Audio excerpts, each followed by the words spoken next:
तो हेलो दोस्तों, आप सभी का स्वागत है सनातनी चैनल पे। तो आज हम लोग बात करने वाले हैं प्रभु श्री राम के बारे में कि आखिर प्रभु श्री राम को 14 वर्ष का वनवास क्यों मिला। काफ़ी ज़्यादा हिंदू लोगों को पता है कि वनवास मिला, पर काफ़ी लोगों को इसका एक्चुअल रीज़न पता ही नहीं है कि आखिर इसके पीछे था कौन, किसकी वजह से भगवान श्री राम को वनवास मिला।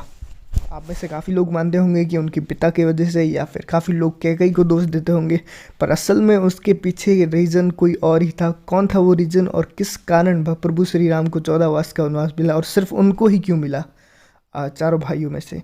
तो उन्हीं के बारे में बात करेंगे। उससे पहले सनातनी चैनल को जरूर से सब्सक्राइब कर लीजिए, क्योंकि ये पूरा चैनल सनातन धर्म को डेडिकेटेड है, तो इससे ज़रूर से जुड़ जाइए। तो इस बात को जानने के लिए हमको थोड़ा सा पीछे जाना पड़ेगा। अगर आपको लोगों को पता नहीं है, तो दशरथ की 3 पत्नियां थी।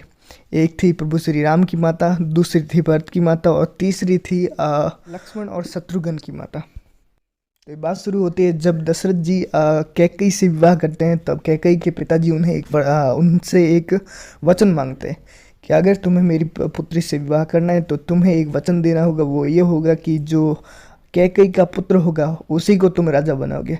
और उस समय तक माता कौशल्या का भी कोई संतान नहीं, इसीलिए राजा ने विवश होकर ये वचन दे दिया। और यही वचन आगे जाके उनको नड़ा।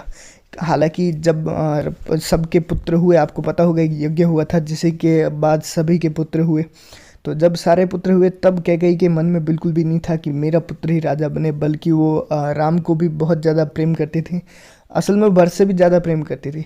पर अब विचार ये आता है कि अगर भरत से ज़्यादा वो राम को प्रेम करती थी और उनको पता भी चल गया था कि इन्हीं को राजा बनाने वाला है, राज्य अभिषेक भी होने वाला है, तब तक भी उन्हें कोई भी प्रॉब्लम नहीं थी।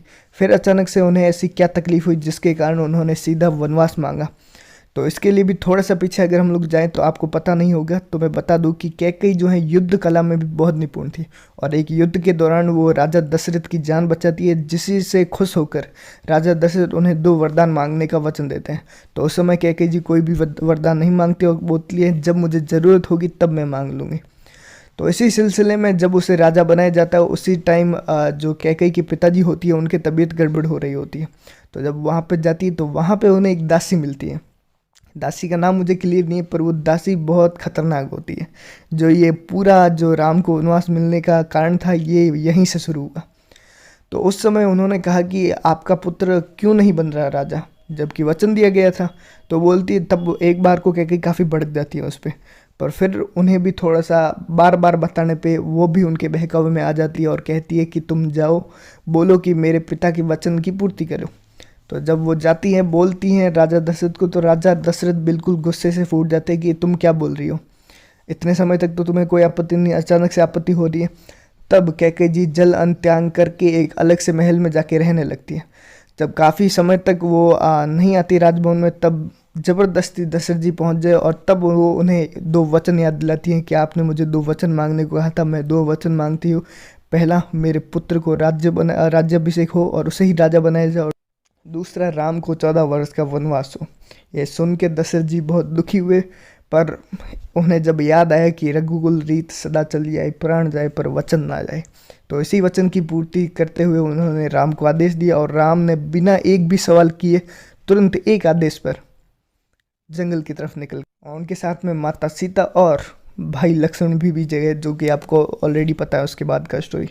पर एक और स्टोरी भी इससे निकल के आता है कि जब भरत जी को पता चला, उस टाइम पे भरत अपने ननिहाल में थे, जब उनको पता चला कि उनकी माता ने ये सब किया, तो वो अपनी माता पे बहुत भड़के, बहुत बुरा भला कहा और राम जी से भी जाके श्री राम से भी जाके माफ़ी मांगी और उन्हें वापस आने को आग्रह किया।